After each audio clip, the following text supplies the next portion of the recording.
Hello guys, ఈ మధ్య కూటమి ప్రభుత్వానికి కానివ్వండి, ఇటు వైసీపీ ప్రభుత్వానికి కానివ్వండి, బాగా చర్చల్లోకి వచ్చిన అంశం ఏమిటంటే ఈ మెడికల్ కాలేజీల విషయం.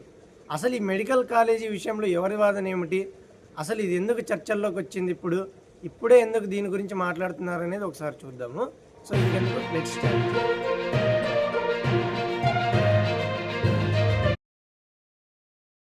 అసలు మెడికల్ కాలేజీలు ఇప్పుడే ఎందుకు చర్చల్లోకి వచ్చాయంటే 3 నెలలకు ముందు కూటమి ప్రభుత్వం క్యాబినెట్లో ఒక నిర్ణయం తీసుకుంది.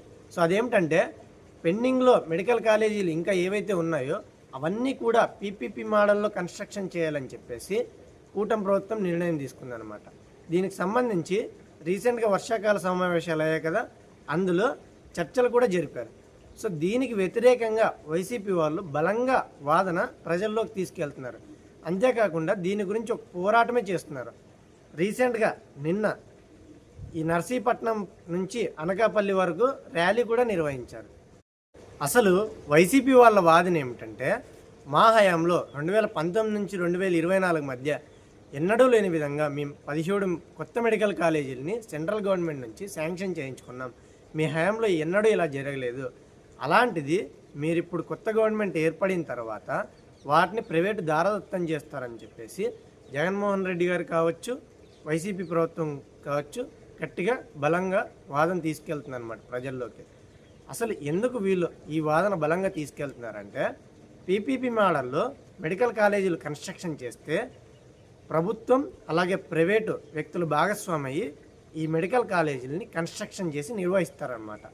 అంటే ప్రైవేటు వాళ్ళే ఈ మెడికల్ కాలేజీలని కన్స్ట్రక్షన్ చేసి అప్పుడు ప్రభుత్వం లేటుగా ప్రైవేట్ సంస్థకి డబ్బులు చెల్లిస్తుందన్నమాట కంప్లీట్ అయిన తర్వాత. అలాగే మెడికల్ కాలేజీల అడ్మిషన్ల విషయంలో కానివ్వండి, ప్రభుత్వం అలాగే ప్రైవేటు రెండు భాగస్వామ్యంలో ఉంటాయి. అంటే కొన్ని సీట్లు ప్రైవేటుకి, కొన్ని సీట్లు ప్రభుత్వానికి ఉంటాయన్నమాట. సో దీని గురించి వైసీపీ పార్టీ వాళ్ళు బలంగా ప్రజల్లోకి తీసుకెళ్లారని చెప్పుకోవచ్చు. అసలు వైసీపీ ప్రభుత్వం 17 మెడికల్ కాలేజీలు తీసుకొచ్చిందనమాట. సో ఇందులో 5 మెడికల్ కాలేజీలు కంప్లీట్ అయ్యాయి. అంటే పూర్తిగా కంప్లీట్ కాకపోయినా అడ్మిషన్స్ జరిగాయి అన్నమాట 2023లో.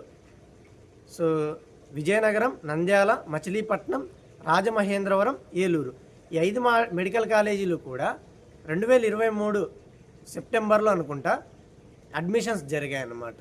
అంటే ఎక్స్టర్నల్ వర్క్స్ కంప్లీట్ అవ్వకపోయినా ఇంటర్నల్ వర్క్స్ మాత్రమే కంప్లీట్ చేసేసి కొన్ని ల్యాబ్ ఫెసిలిటీస్ సరిగ్గా లేకపోయినా జస్ట్ ఇంటర్నల్ వర్క్స్ మాత్రం అన్నీ కంప్లీట్ చేసేసి అడ్మిషన్స్ స్టార్ట్ చేశారని చెప్పుకోవచ్చు.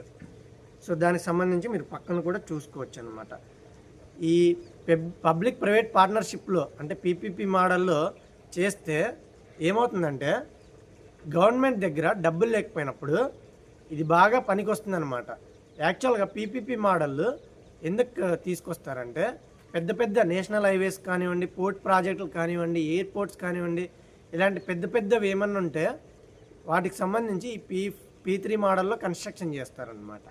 సో ఈ మెడికల్ కాలేజీల విషయంలో కొంతమంది ప్రజలు కూడా ఇబ్బంది పడుతున్నారని చెప్పుకోవచ్చు. ఎందుకంటే ఈ P3 మోడల్లో కన్స్ట్రక్షన్ చేయడం వాళ్ళకు కూడా ఇష్టం లేదనమాట. సో అందుకనే వైసీపీ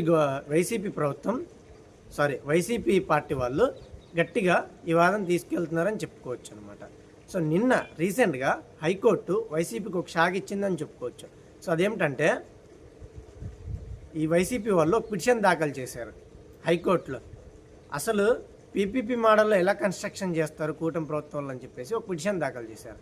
సో దీనికి ధర్మాసనం ఏమని ప్రశ్నించిందంటే వైసీపీ వాళ్ళ లాయర్ని, సో మీరు పీపీపీ మోడల్ కన్స్ట్రక్ట్ చేస్తే మీకు ప్రాబ్లం ఏంటి, ప్రభుత్వం దగ్గర డబ్బులు లేనప్పుడు ఇలానే కన్స్ట్రక్షన్ చేస్తే బెటర్ కదా అని చెప్పేసి సూటిగా ప్రశ్నించిందనమాట. సో దీనికి సంబంధించి జవాబు కూడా ఈ ప్రభుత్వాన్ని అడిగిందనమాట.